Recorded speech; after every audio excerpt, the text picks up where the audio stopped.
Dan coba saja di sini Phoenix saya akan bahas spoiler untuk One Piece episode baru yaitu di chapter 1054. Nah, mari tanpa basa-basi lagi kita langsung saja wadaw.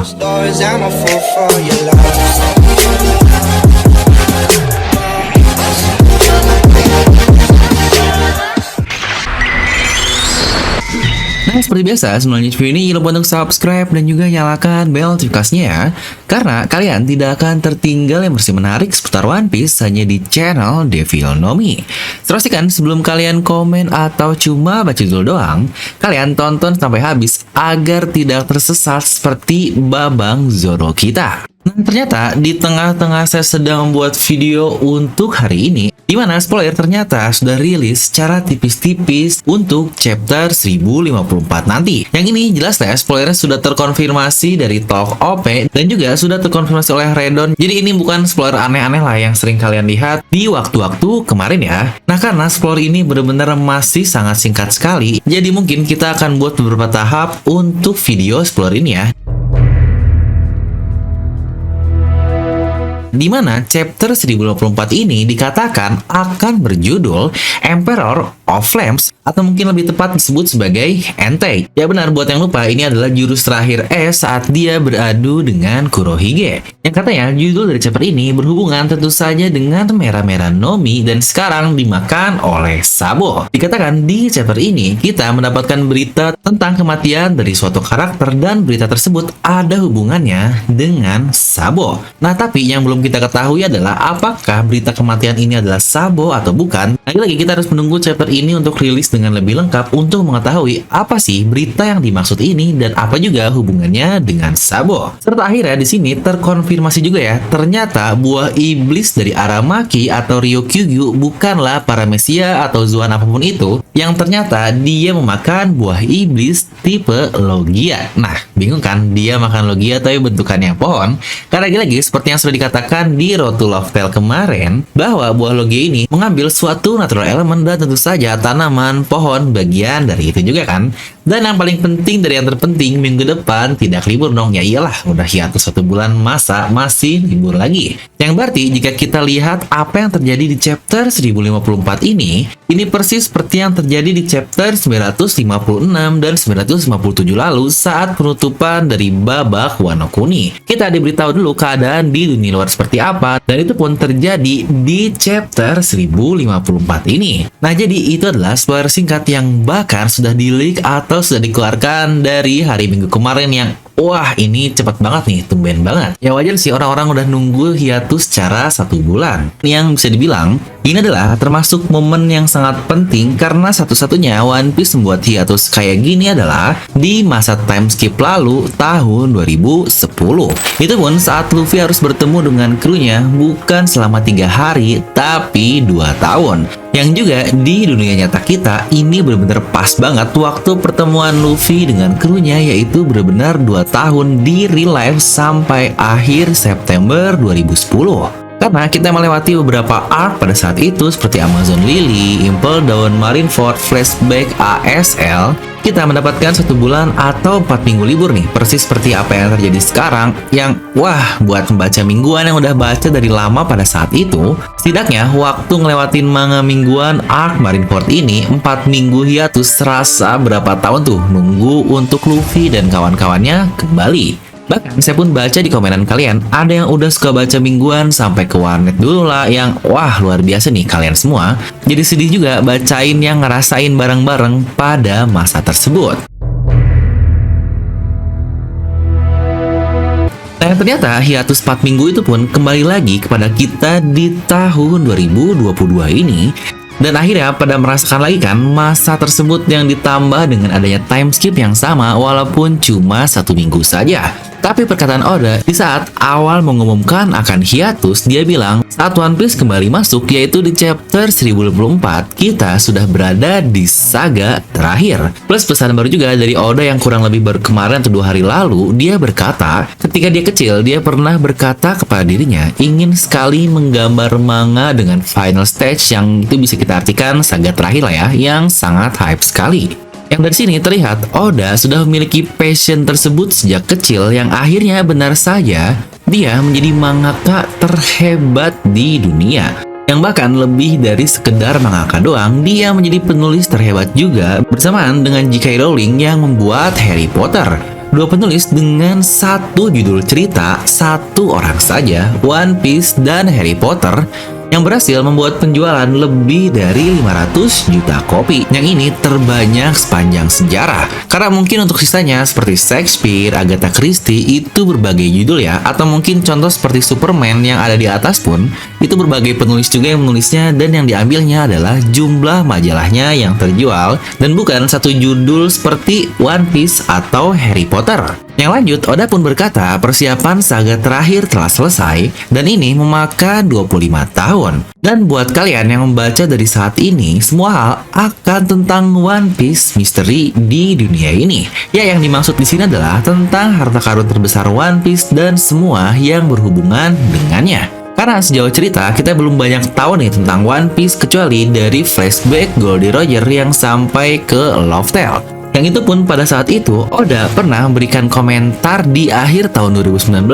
bahwa dia berhati-hati ketika membuat flashback dari Oden karena takut-takut dia malah membeberkan informasi tentang One Piece yang aduh ini lucu banget nih. Makanya akhirnya dia mengakhiri perjalanan Roger hanya sampai di Pulau Love Tale tertawa dan udah begitu saja. Dan ini dia nih yang buat saya juga menjadi cukup emosional. Kencangkan sabuk pengaman kalian dan saya mohon tetaplah bersama saya sedikit lebih lama. Wah, ini nih mantap banget. Dimana lagi-lagi saya bacain komenan kalian yang udah ngikut dari nonton animenya di RCTI tiap minggu, sekarang udah beranak dua. Wah, ini asik ya, dulu tiap minggu kita nonton kartun bareng-bareng di TV nih untuk bangun pagi.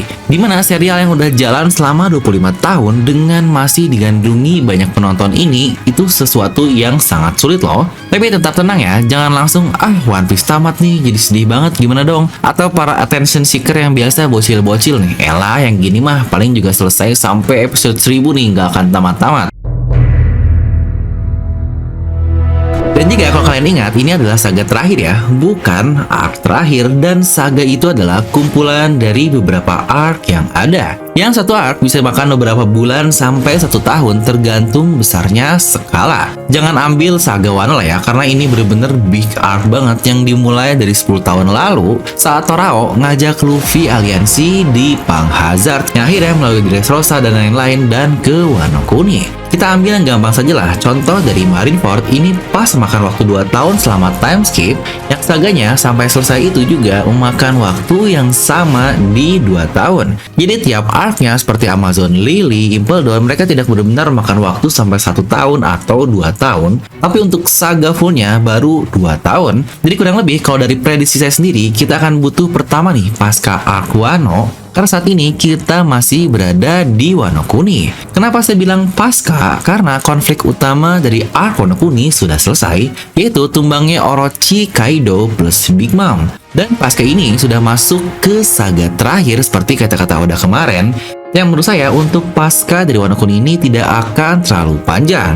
Lalu mungkin juga nanti bakal ada arc Last Poneglyph, entah di Elbaf, Pulau Lodestar, Vira, atau banyak teori yang ada lah. Lalu juga masih ada arc Love Tale dan tentu saja arc Mary Joyce yang mungkin ada hubungannya dengan hancurnya Red Line.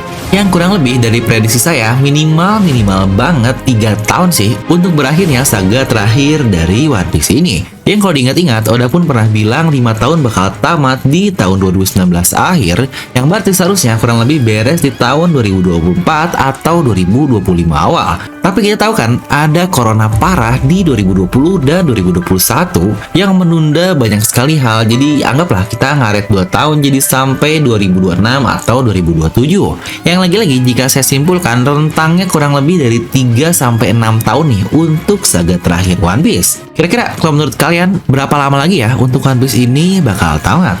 Makin gak sabar nih. Dengan Ryokugyu yang akhirnya datang seorang diri ke satu negeri yang berisi manusia yang telah mengalahkan kedua Yonkou. Mungkin banyak yang menganggap dia ini cari mati dan sebagainya doang, bukan? Tapi entah akhirnya dia bakal di pihak kita atau malah jadi pihak penyerang. Tidaknya di saga terakhir ini, kita akhirnya akan diperlihatkan seberapa kuat sih seorang admiral. Karena ingat, admiral itu cuma ada 4 orang di seluruh dunia One Piece dengan satu fleet admiral. Yang admiral sendiri sudah diperkenalkan sejak lama sekali, tapi sampai sekarang kita belum tahu menahu kemampuan penuhnya seperti apa. Dimana di satu sisi, Yonkou sudah berjalan duluan diperkenalkan kekuatannya dari arc-nya Big Mom. Dan mungkin bakal banyak yang menganggap Admiral ini lemah banget lah, jauh pokoknya di bawah Yonkou. Dan makanya Admiral jadi salah satu karakter yang paling underrated. Tapi kalau kita ingat, di Marineford tidak ada banyak laut siapapun yang bisa menyusahkan para admiral di perang tersebut. Tidak, bahkan untuk ukuran komandan Yonkou sekalipun. Jozu kalah cukup mudah oleh Aokiji, dia pun cuma terluka sedikit bibirnya yang karena serangan kaget doang dari Jozu. Kizaru dia tidak terluka sama sekali dan banyak yang bilang Akainu tuh lawan Yonkou aja kalah jauh bang di Marineford. Jelas kan, Yonkou-nya siapa itu? Yaitu Shirohige pak, yang mau dia udah setua itu pun pengalaman dan lain-lainnya sangat luar biasa. Yang kurang hanyalah tenaganya saja ketika di usia setua itu. Dan Akainu yang bahkan telah dihajar habis-habisan saja, dia masih bisa melukai setengah muka Shirohige dan dia juga masih bisa meratakan seluruh kru dari Shirohige. Yang itu udah menjadi bukti gila skuad itulah Admiral. Dan saya yakin di arc terakhir ini atau arc pasca Wano Kuni, udah saatnya bagi kita untuk melihat kemampuan dari para Admiral. Ingat, kemampuan penuh Sengoku aja kita masih belum tahu ya, apalagi kemampuan dari tingkatan tertinggi Angkatan Laut yaitu Kong. Jangan lupa cabut, kali ini lagi-lagi Misfits Society hadir dengan desain terbarunya, yaitu Special Edition One Piece Film Red. Ya, benar, Red adalah Akagami no Jeki, maksudnya Shanks. Dimana kalian bisa mendapatkan kaosnya hanya dengan harga spesial di 99.000 saja. Tersedia 2 varian dengan warna hitam dan warna putih. Dan juga 2 jenis ketebalan kaos untuk Combat 30S dan 24S. Kamu bisa pesan melalui Shopee, Tokopedia, Lazada, dan juga WhatsApp. Tentunya free ongkir dong ke seluruh Indonesia. Dan stok awal akan dibatasi hanya untuk 150 pieces dulu ya. Jadi jangan sampai kelewatan. Dan untuk 50 pemesanan pertama, silakan klaim voucher diskon untuk mendapatkan potongan sebesar 5.000. Dan pembelian lebih dari 1 akan langsung mendapatkan potongan lagi sebesar 10.000. Yuk, tunggu apa lagi? Siapa cepat, dia dapat loh. Pesan sekarang juga, link pemesanan ada di deskripsi video ya. Nah, jadi itu untuk video kali ini. Kalian bisa tuliskan pendapat kalian di kolom komentar di bawah. Dan seperti biasa, semoga kalian terhibur dengan video ini. Like aja kalau kalian suka, dislike aja kalau nggak suka. Jangan lupa untuk subscribe dan juga share ke teman kalian. Gue Devil pamit, and I'll see you guys next time.